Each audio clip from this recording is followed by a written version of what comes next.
¿Qué tal amigos? ¿Cómo están? Bienvenidos a un nuevo episodio del podcast Dentro del Cerebro, un podcast de cerebros políticos. Es un placer para mí estar con ustedes como siempre. Por favor, suscríbanse, denle a la campanita para que reciban los contenidos de nuestra página en tiempo real. Y tengo el placer de estar con una persona que, bueno, yo le digo que es mi amigo porque me conviene más a mí que a él decir que yo soy amigo de él. Pero una persona que llegó de San Francisco de Macorís a la capital dominicana, se graduó en la UAS, un abogado destacadísimo del ámbito constitucional, sirvió en la Junta Central Electoral durante 10 años como juez titular, pero también tuvo una experiencia anterior. Y hoy tiene uno de sus más grandes desafíos, que es ordenar la cosa en la boleta próxima del Partido Revolucionario Moderno y sus aliados en el proceso electoral 2024, tanto en las elecciones municipales como en las congresuales y, por supuesto, a nivel presidencial. Me refiero al buen amigo, al coordinador ejecutivo y vicepresidente del PRM, el doctor Eddie Olivares. Contentísimo de estar aquí ya, finalmente. Sí.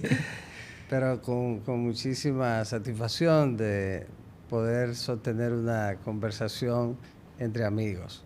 Hace ya mucho tiempo. Gracias. Ese corte, por favor, me lo guardan para que sepan que es nuestro buen amigo, doctor Eddie Olivares. Doctor, primero decirle gracias por estar con nosotros. ¿Cómo ha sido este proceso de que asumió este rol de coordinación ejecutiva, además de su rol de vicepresidente? Pero la verdad que me decía fuera de cámara que le faltan horas al día para poder conformar todo lo que son los trabajos, los hilos, lo que la gente no ve a veces, que es un trabajo inmenso del partido, y llegar lo más fuerte posible al proceso electoral del 2024. Sí, es una tarea sumamente, se podría decir compleja, pero sobre todo que requiere de mucha dedicación.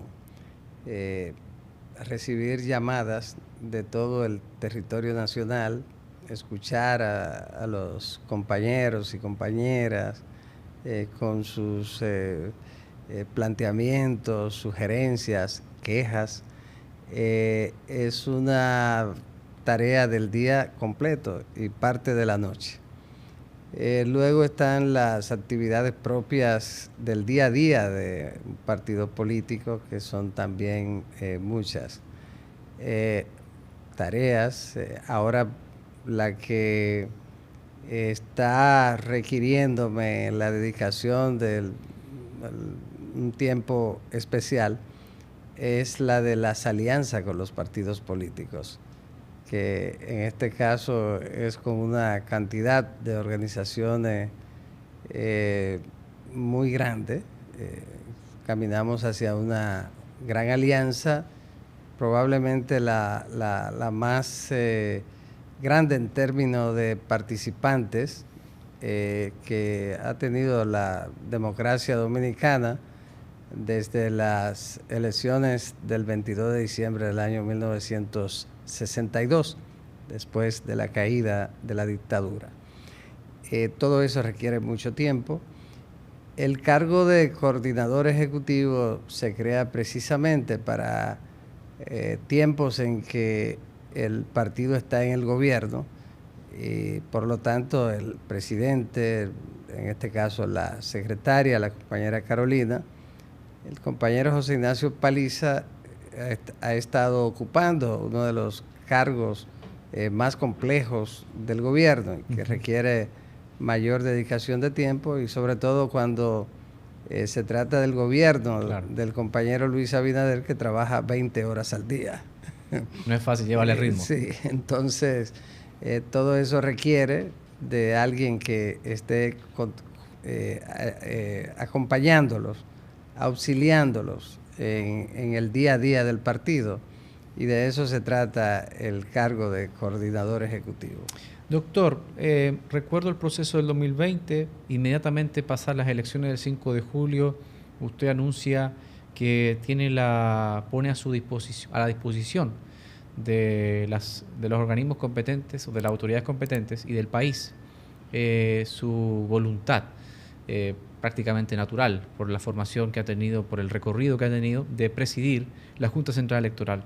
Luego ocurre de que, bueno, pasa un proceso y usted hace una rueda de prensa donde indica algunas razones por las cuales quizá usted consideraba que no había sido designado para el puesto, y la vida usted la tomó como su recorrido lo refleja, la vida sigue. ¿Cuál es el siguiente paso?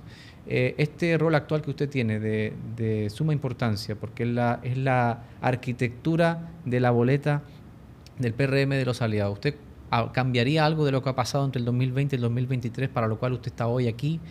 ¿Se arrepiente de algo? ¿Qué hubiese pasado si Eddie Olivares fuera hoy el presidente de la Junta Central Electoral? La verdad es que la gran satisfacción de aquel momento fue el hecho comprobado de que tenía el apoyo de todos los sectores, o de casi todos los sectores, incluyendo los partidos políticos de oposición. Pero una situación que se derivó del proceso electoral, que en ese momento recién había concluido, llevó a que se tomara la decisión, en el caso de quien tenía el poder para hacerlo, el compañero, amigo y presidente de la República, Luis Abinader, de que en la Junta no fueran a ser parte de ella, y sobre todo en la presidencia, ciudadanos vinculados a partidos políticos. Esa decisión prevaleció, pero fue un gran triunfo por la manifestación, la muestra de cariño de todo el país, sin importar banderías políticas. Y fue un reconocimiento también a que el pueblo dominicano y sus diferentes sectores no descalifican a un político por el ejercicio de esa actividad.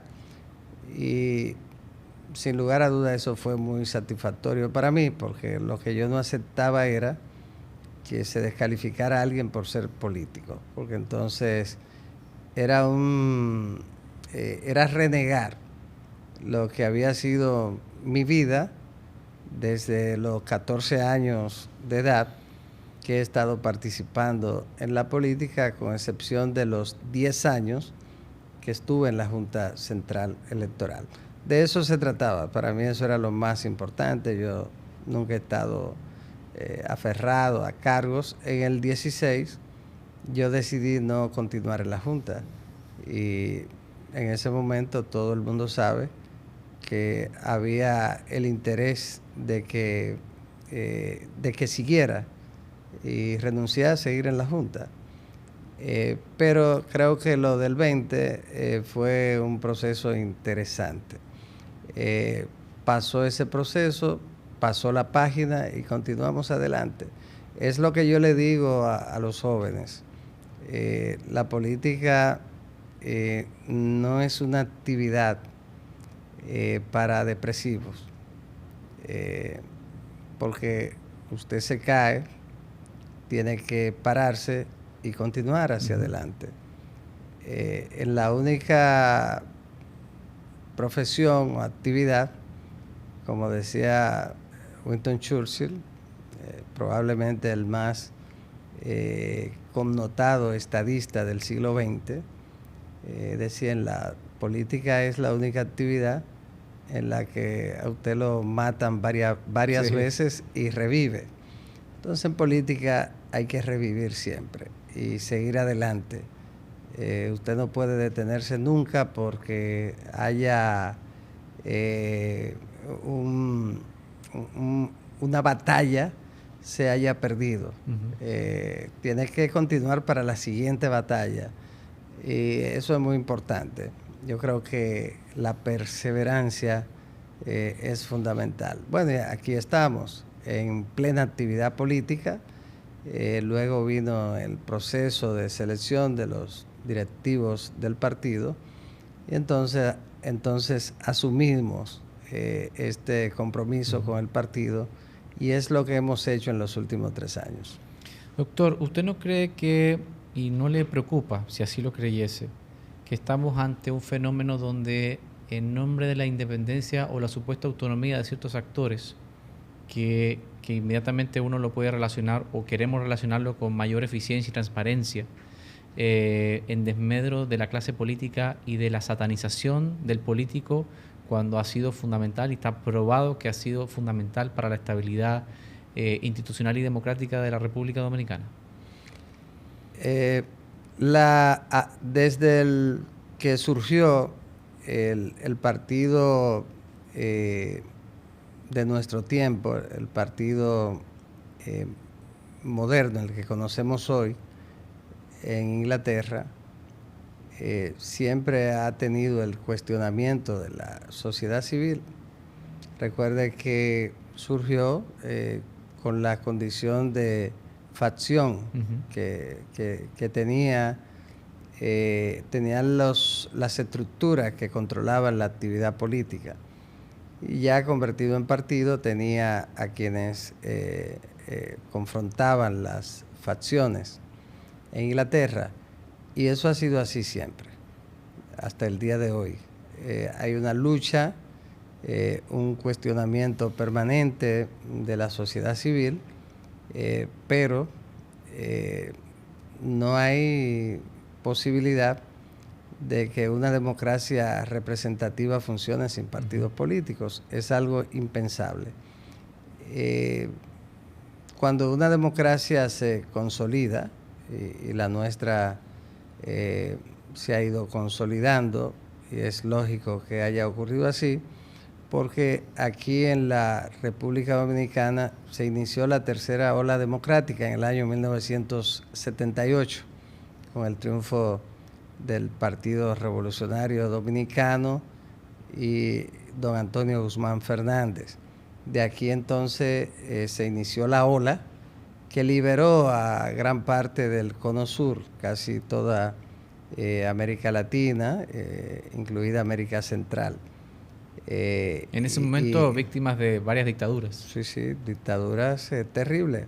Todavía Pinochet en Chile, en el caso de Videla en Argentina, Stroessner, la dictadura de Brasil, que se extendió hasta finales de los 80, hasta los 80, principio, mediados de los 80. En el caso de Uruguay, que se extendió también hasta los 80, y Paraguay, ni decir.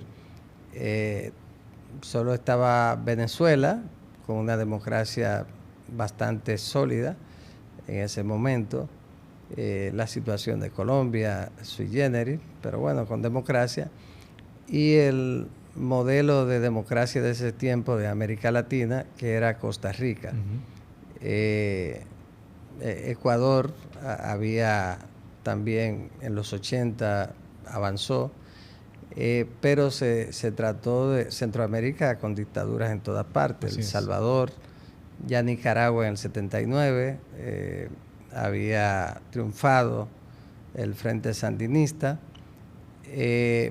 pero Panamá había tenido al coronel Omar Torrijos Herrera, que era un militar democrático, amigo íntimo del doctor José Francisco Peña Gómez, y a quien llegamos a querer mucho aquí en la República Dominicana. Pero eso empezó aquí en la República Dominicana, y estamos hablando de que han pasado 45 años, tiempo suficiente para que la democracia se consolide. Pero ciertamente ha ocurrido. Tenemos en este momento probablemente el modelo de la democracia sólida, de un sistema de partido estable en la región. De modo que ha sido un proceso muy interesante del que los dominicanos debemos sentirnos muy orgullosos.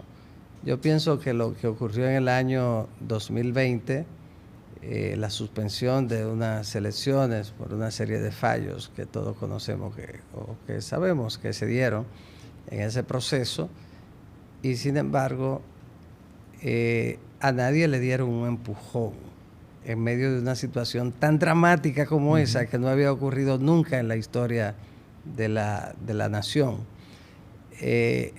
A nadie, ni siquiera una confrontación, ni siquiera una persona lesionada. Sí, así es. Eso me decían algunos amigos de casi toda América Latina.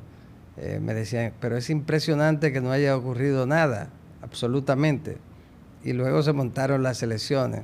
Eso solo ocurre en una democracia consolidada. Así es. Lo que ocurre es que aquí hay gente que no lo ven, porque o no lo saben apreciar. La democracia y la libertad, es como la libertad, solo se aprecia cuando tú la pierdes. Eso ocurre con las sociedades, con las naciones. Y ocurre individualmente. Si usted anda libre, a usted no le preocupa la libertad. ¿Hasta qué? Hasta que la pierde, por la razón que sea, por una situación accidental en la que usted se ve envuelto y termina en la cárcel, perdiendo el bien sagrado de la libertad. Que uno daba por sentado. Claro. Sí, nacemos para ser libres. El ser humano nace para ser libre. Y como decía el gran poeta español Miguel Hernández, para la libertad sangro, lucho y pervivo. Entonces nosotros no la teníamos hasta el año 1978. Y en ese tiempo los partidos políticos eran muy fuertes porque eran el instrumento indispensable para luchar por el bien que perseguía la mayoría del pueblo, que era la libertad contra el exilio forzado de quienes eran contrarios al gobierno de turno que encabezaba el doctor Joaquín Balaguer, contra las torturas terribles, inhumanas, contra las cárceles, y esa lucha por la libertad hacía que los partidos fueran muy fuertes. Luego que ya tú tienes todo eso, entonces ya la lucha es por otras, las demandas son otras. Y esa consolidación hace que el cuerpo electoral también vaya perdiendo el interés en los procesos, porque ya eso está garantizado. Así es. Pero hay que cuidarla, hay que cuidar la democracia, hay que cuidar el propio sistema de partidos que tenemos y tenemos que valorar esa democracia sólida que tenemos en este momento y sin lugar a dudas los partidos nuestro país con sus defectos que lo tienen, pero siguen siendo instrumentos eficientes en lo que tiene que ver con el fortalecimiento de la democracia. Doctor, usted es una persona respetada en varios sectores, incluyendo en partidos de oposición. Hasta cuando hace una crítica es muy difícil contestarle con un ánimo belicoso porque su estilo es muy poco común dentro de del común denominador, valga la redundancia, de elevar el tono de voz y ser agresivo en la forma de proceder políticamente. Y usted ha dicho en algunas entrevistas que la política es como una guerra sin armas, sino de las ideas y de la confrontación verbal, vamos a decir, la lucha por el poder. Y me llama poderosamente la atención que un perfil como el suyo recorriera un camino muy particular en un momento de su vida cuando asume la vocería del expresidente Hipólito Mejía, un hombre con unas características muy particulares en su forma de ser. ¿Cuál fue, digamos, el racional que usted utilizó para decir voy a dar este paso? Porque evidentemente un hombre como Hipólito Mejía necesitaba una contraparte completamente diferente en la forma de proceder y de comunicar, como una forma de allanar el camino y de establecer puentes con los periodistas y los demás actores de la vida. Sí, el presidente Hipólito Mejía, su familia y yo tenemos unas relaciones de mucho cariño, muy personal, de muchos años. En el caso mío, de él y yo, es un vínculo en tiempo que yo era muy jovencito. Y mis amigos son para siempre. Yo no recuerdo tener a alguien que haya sido amigo mío bueno, y en política los intereses separan a los amigos. Casi siempre los grandes amigos, incluyendo los que vivieron momentos especiales de lucha, de riesgo, y de toda manera terminan muchas veces separados. Casos históricos como el de Carlos Marr y Frederick Engel no se dan tanto en la política. Claro. Una amistad de toda la vida, pero bueno, esa relación implicó en ese momento, al salir de la Junta Central Electoral, la decisión de asumir ese rol junto a él, que venía con un proyecto y teníamos una serie de ideas nuevas para implementarla en caso de llegar al poder. Pero fue una etapa interesante. Él y yo tenemos una relación muy especial. Por ejemplo, él hace broma con todo el mundo. Sí. Pero conmigo nunca. ¿Nunca ha hecho broma con usted? No, de ningún tipo. En todos esos años. O sea, es una relación de mucho... Bueno, cuando estamos juntos hay una transformación. Entonces, la verdad que es algo que es una relación muy especial, de mucho respeto y de mucho cariño. El presidente Mejía, contrario a lo que mucha gente cree, es una persona muy abierta en lo personal, muy cuidadoso con sus amigos, y es una relación que al margen de la actividad política, inclusive la nuestra, no quiere decir que coincidamos en todo. Claro. Él es una persona de corte conservador, pero de una manera muy especial, porque en un momento lo acusaban de ser el protector de la izquierda, en aquel tiempo cuando el comunismo estaba prohibido todavía. Bueno, a partir del 78 ya eso pero lo acusaban de ser el protector de los izquierdistas que habían estudiado en la UR. Y tuvo problemas por eso en el gobierno de don Antonio. Pero es el que tiene las mejores relaciones con los líderes de izquierda, siempre ha sido así. Y es una persona muy especial. Pero esa fue la razón. Pero de él se aprende mucho. Por ejemplo, una de las enseñanzas interesantes es saber esperar el momento indicado para iniciar la lucha por el poder, por ejemplo. Debe ser en el momento indicado. El timer. Tiene muy claro los tiempos. Sí, claro que sí. El momento de la salida en la política debe ser como la de un atleta de campo y pista. Usted no puede salir antes, es decir, no puede tener una salida adelantada, pero tampoco atrasada. Pero si es adelantada, es peor porque lo descalifican. Entonces, claro, si es atrasada, todavía usted puede recuperarse y ganar. La política es así, hay que esperar el momento. Entonces, todo el que se desespera siempre termina teniendo problemas en la actividad política.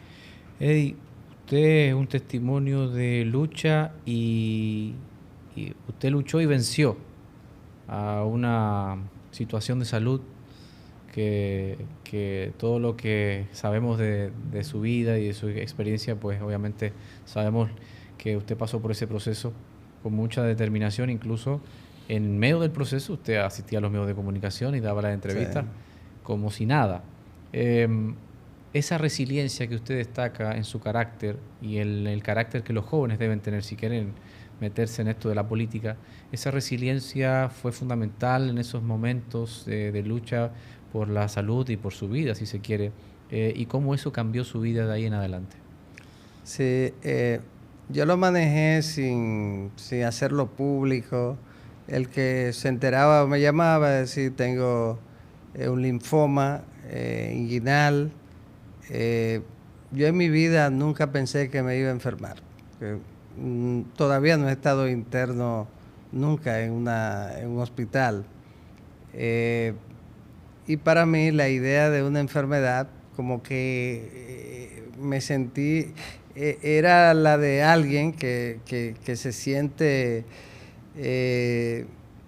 protegido de una manera absoluta de las enfermedades. Cuando usted no ha tenido ningún inconveniente, usted no piensa en esa posibilidad.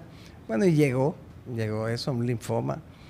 Entonces, cuando ya me confirmaron que sí, que tenía el linfoma, entonces a mi amigo José Ramírez, que es un científico, es el director del Hospital contra el Cáncer. Heriberto Peter. Sí. Y José me dice, me certifica que sí, que tengo el linfoma. Yo me quedé tranquilo. Él está buscando la forma de decírmelo dulcificado. Y yo me quedo casi igual. La esposa mía, Yaneri, en ese momento, cambió de color. Y entonces él me dice, Eddie, pero tú estás entendiendo lo que yo te estoy diciendo. ¿Estás consciente de lo que te estoy diciendo? Digo, sí, que tengo un linfoma, que podría ser Hodgkin, pero dime ahora qué es lo que hay que hacer. Entonces, ¿qué tengo que hacer ahora? Y él después los contaba sorprendido.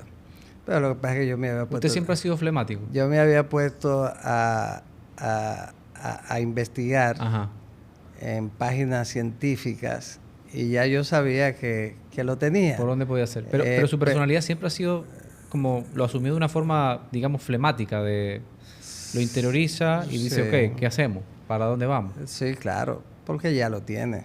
Entonces hay que enfrentarlo. No hay otra salida.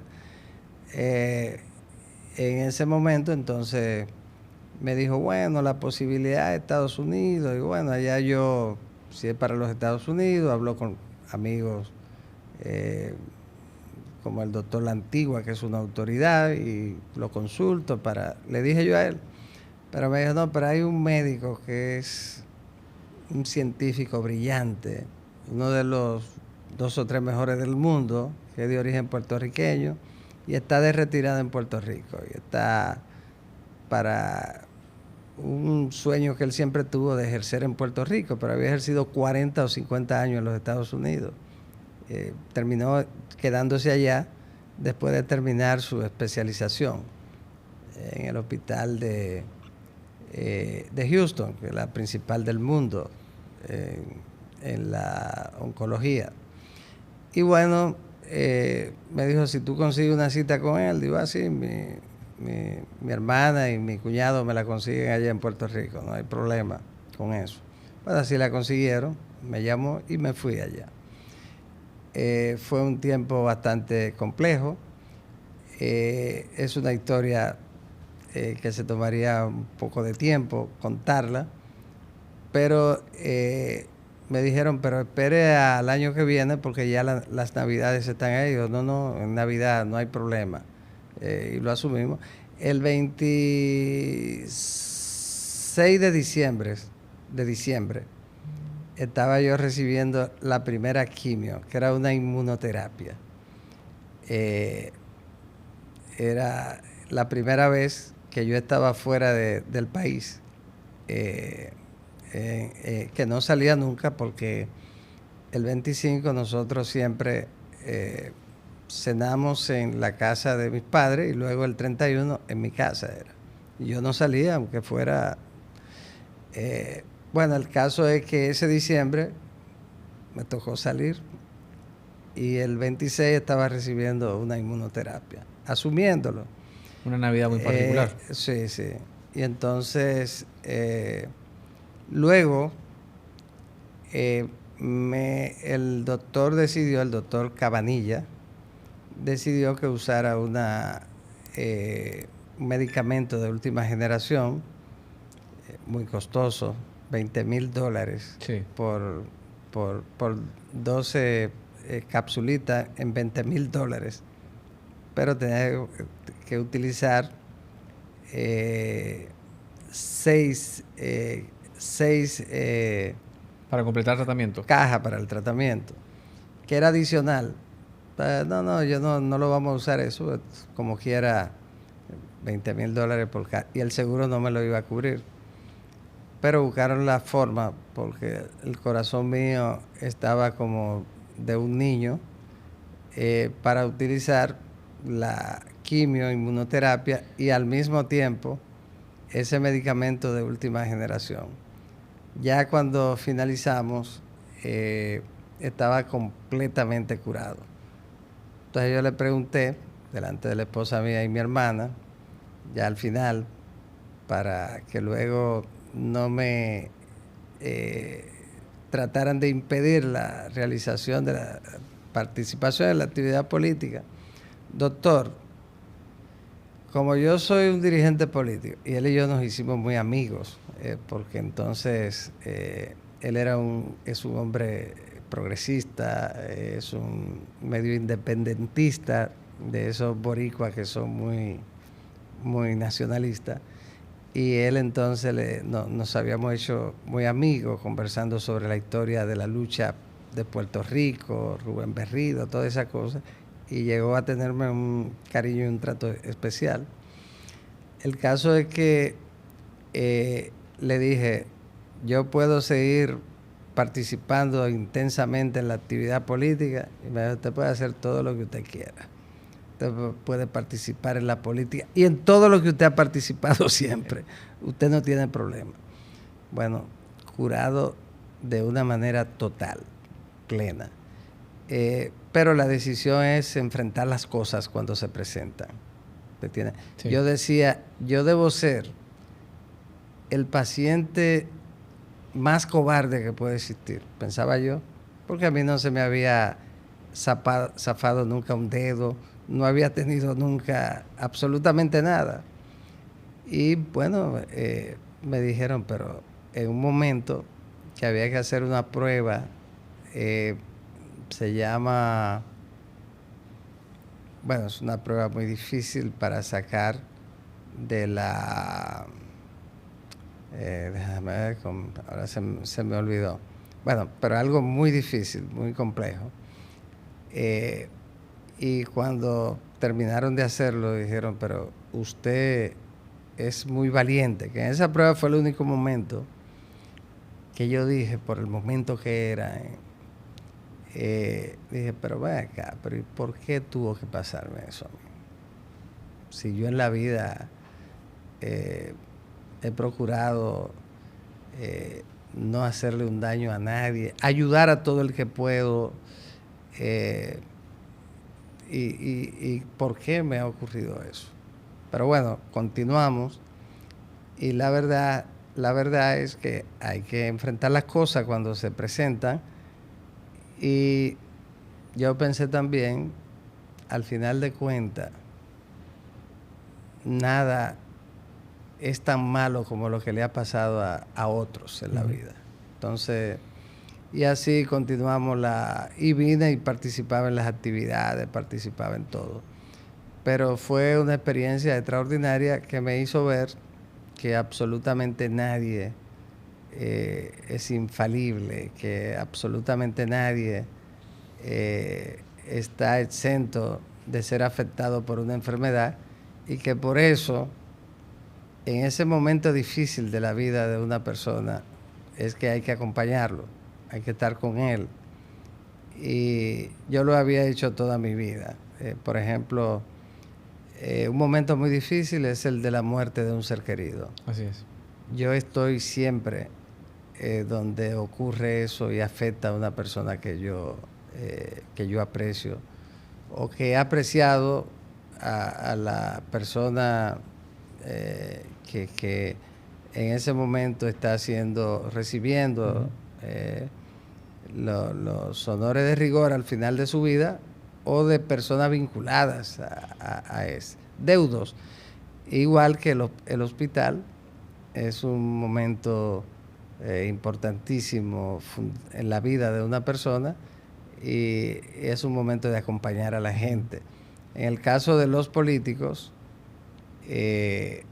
también juega un papel importante porque uno de los valores más importantes de la política debe ser la solidaridad, porque la razón por la que usted se incorpora a un partido político es para, unido con personas que tienen una visión común en cuanto a la sociedad que se procura construir, comparten esa visión, pero eso se hace en solidaridad. Claro. Entonces, la solidaridad es un pilar fundamental. El doctor Peña Gómez y el socialismo democrático lo tiene como pilares fundamentales, la solidaridad y la unidad. Pero el compañerismo. La solidaridad es fundamental. Hay que estar con los hermanos, con los amigos, con los compañeros en esos momentos difíciles. Yo recuerdo un día que el doctor Peña Gómez había retornado desde la India, un viaje desde la India, y había muerto un joven amigo de nosotros muy querido, que después de perder las elecciones del 86, él se había incorporado al partido viniendo del Comité Central del PCD, el Partido Comunista Dominicano, y era alguien muy especial. Entonces se enfermó. Peña lo envió a Cuba porque él quería estar en Cuba, había estado antes entrenándose en un tiempo, y entonces murió. Era alguien que yo quería mucho también. Retornó, en ese tiempo éramos dirigentes en la universidad, retornó y Peña llegaba de la India. Nosotros entonces nos fuimos, un grupo de jóvenes dirigentes, a la salida del aeropuerto de las Américas, y de ahí él se montó en su vehículo en el aeropuerto y seguimos al entierro de ese compañero en Sabana de la Mar. Pero en ese tiempo llegar a Sabana de la Mar era difícil, todavía lo es, pero en ese tiempo la carretera era una cosa. Y él llegó de la India y salió del aeropuerto para Sabana de la Mar para acompañar a la familia de ese compañero y en el entierro y hacerle el panegírico. Entonces, esa es la idea del político, es la solidaridad, es el respeto a la memoria, inclusive de quienes han estado en la lucha política. Por eso yo siempre planteo en cada conversatorio con los compañeros la importancia de la solidaridad, que se va perdiendo en la política. Doctor, finalmente no tengo que preguntarle quién usted cree que va a ganar las próximas elecciones. No debo preguntarle eso, una respuesta obvia. Pero ¿qué viene para usted? Evidentemente no creo, aunque usted me lo puede confirmar o no, que usted pueda o vaya a aspirar a un puesto de elección popular, porque evidentemente sus roles institucionales de alguna forma chocarían con eso. Pero en el caso eventual de que el presidente Abinader se reelija y el presidente, compañero y amigo presidente de usted, lo llame a servir al Estado, ¿iría al gobierno, al Ejecutivo a servir, o se queda ese sueño por ahí colgando de alguna vez volver y presidir la Junta Central Electoral como una de sus aspiraciones? Bueno, la Junta no. Ya yo concluí, eso fue una etapa de mi vida que ya se cerró. No tengo absolutamente ninguna intención de volver a la Junta Central Electoral, ni a ningún órgano constitucional. Yo soy un político ya. En aquel tiempo tenía ideas para que eran interesantes realizarlas desde esa posición, pero ya eso terminó. Yo pienso que la posibilidad de ser parte del gobierno del partido siempre es algo natural, porque los partidos luchan por la conquista del poder y luego tienen que ejercer ese poder. Y de la forma que usted puede hacer realidad y contribuir con la nación es desde los cargos tanto selectivos como ejecutivos, en este caso de la administración. Pienso que es una posibilidad, por supuesto, la de en el próximo gobierno del Partido Revolucionario Moderno y el compañero Luis, ser parte de él es una posibilidad, pero no lo tengo tampoco como una necesidad vital para mi ejercicio político, pero es natural que sí, que pueda ocurrir. Creo que respondiendo a la pregunta, porque ciertamente me conviene responderla, sí, el compañero Luis, sin lugar a dudas, tiene una valoración que conduce hacia un triunfo amplio en las elecciones de mayo. Estamos hablando de superar el 55%. En este momento ya a mitad de la precampaña y apenas digamos que 9 meses de las elecciones presidenciales. Sin dudas que será una votación muy alta. No existe ninguna posibilidad de que los partidos de la Liberación Dominicana y Fuerza del Pueblo puedan impedir el triunfo en primera vuelta del Partido Revolucionario Moderno. El partido tiene una valoración por encima de un 46%. Y eso ha sido constante en los últimos 10, 11 meses.